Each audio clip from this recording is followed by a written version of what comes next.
Okay, we just repaired a dropped stitch on the knit side, so now we're going to drop a stitch here on the purl side. So I'm just flipping my work over and I'm going to start purling. Naturally you would do this at the beginning of a row, but for this demo I just want to show you.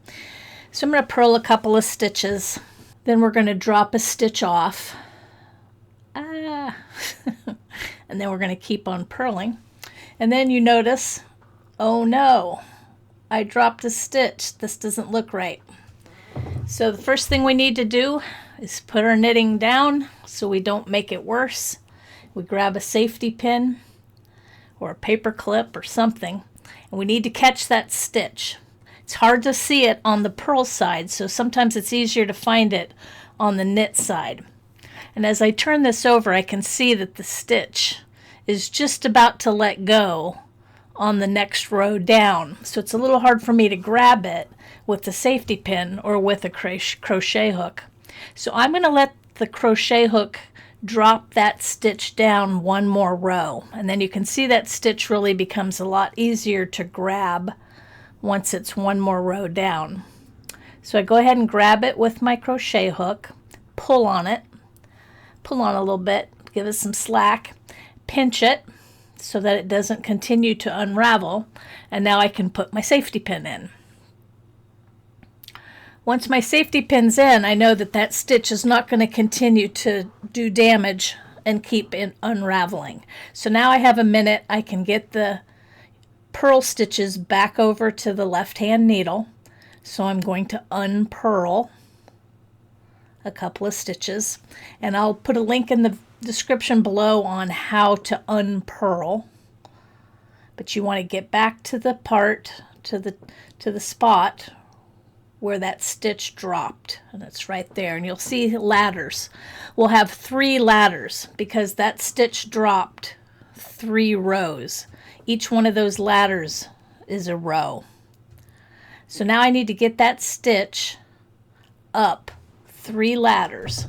So to do that, I'm going to put my crochet hook in, and you'll notice we're working on the back side, so the loop, the stitch has been in the back, and we can pull it to the front to work on it if that's easier, or you can leave it in the back, which I find easier actually to leave it in the back.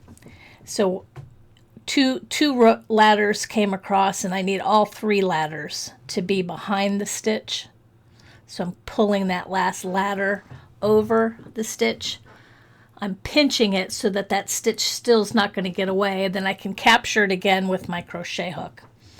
So this first ladder, I need to pull it through the loop on the crochet hook. So I'm going to pull it through.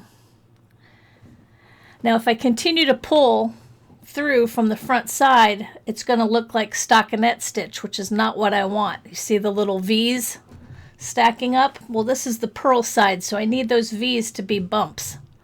So instead of pulling all these stitches from the front side, I need to pull all these stitches through from the back side. So this first stitch was correct, it's going to be fine, but the rest of the ladders I need to pull from the back. So I'm pinching my stitch, I'm coming in from the back side and grabbing that stitch back on my crochet hook. So I'm now coming in from the back side.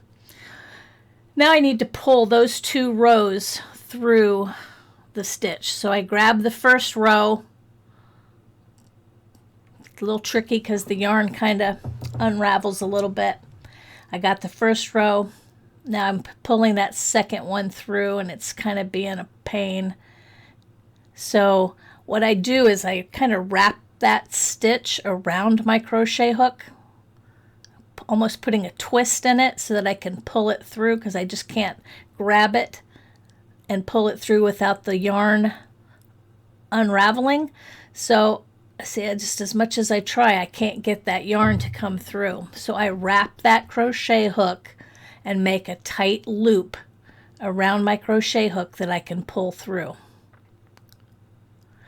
So I know I put a twist in it, so when I put it back on, I want to look to see if I put it back on with the twist taken out, which I did. So now that stitch is back up on the needle, and now we can continue to purl. It's a little tricky. It's a little trickier on the purl side, so we're going to continue to purl a couple of stitches and then take a look. So now let's look back and see how it looks. It's pretty invisible. I can see a few little spots where the yarn kind of unraveled a little bit, but overall you can't really tell. I can tell looking close up, but it's not enough of a difference for me to undo it. So it looks fine. You can't tell that the repair was made, and then you can continue purling.